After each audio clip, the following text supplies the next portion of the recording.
পূর্ব মেদিনীপুরের এগরা ২ নম্বর ব্লকের দেশবন্ধু গ্রাম পঞ্চায়েতের কেউটগেরিয়া সেতুর বেহাল দশা। সেতুর বয়স প্রায় ৭০ বছর। আশেপাশের ৮ থেকে ১০টি গ্রামের প্রায় ১২,০০০ মানুষ প্রতিদিন এই সেতু দিয়েই যাতায়াত করেন। বর্তমানে বিপজ্জনক অবস্থায় রয়েছে সেতুটি। সেতুর বিভিন্ন জায়গা থেকে খসে পড়েছে সিমেন্টের চাই।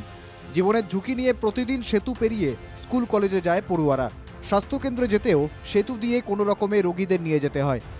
অভিযোগ, প্রশাসনকে একাধিকবার জানিয়েও কোনো সুরাহা হয়নি। আমি আজ ১০-১৫ বছর ধরে দেখছি এই পুলের অবস্থা খুবই খারাপ। মানে এই পুলের উপর দিয়ে প্রায় ধরুন প্রত্যেকদিন ১০ থেকে ১২,০০০ মানুষ যাতায়াত করে। রাস্তা দুপাশেই ভেঙে গেছে, পুলটার এপাশ সেপাশ দুপাশেই ভাঙা। মাঝে মধ্যে আমাদের সংশয় হয় কি করে যাতায়াত করব আমরা। ক্ষতিগ্রস্ত হয়েছে তাতে কোনো জায়গায় প্রশাসনিকভাবে হোক বা আমরা নিস্তরে দলীয়ভাবে যাদের জানানো দরকার, যারা ক্ষমতায় আছে তাদেরও জানিয়েছি, তাতে কোনো কিছু আমরা সহ পাই। গ্রামবাসীদের অভিযোগ, বিভিন্ন দপ্তরে একাধিকবার অভিযোগ জানিয়েও কোনো সুরাহা হয়নি।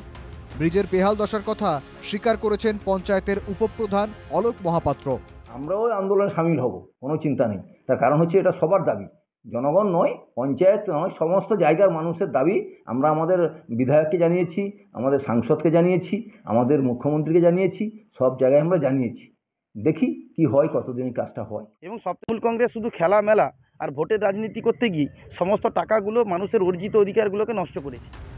চাঁদা তুলে আগে নিজেরাই সেতু সংস্কার করেছিলেন গ্রামবাসীরা, কিন্তু তারপরেও কেটে গিয়েছে অনেকগুলি বছর।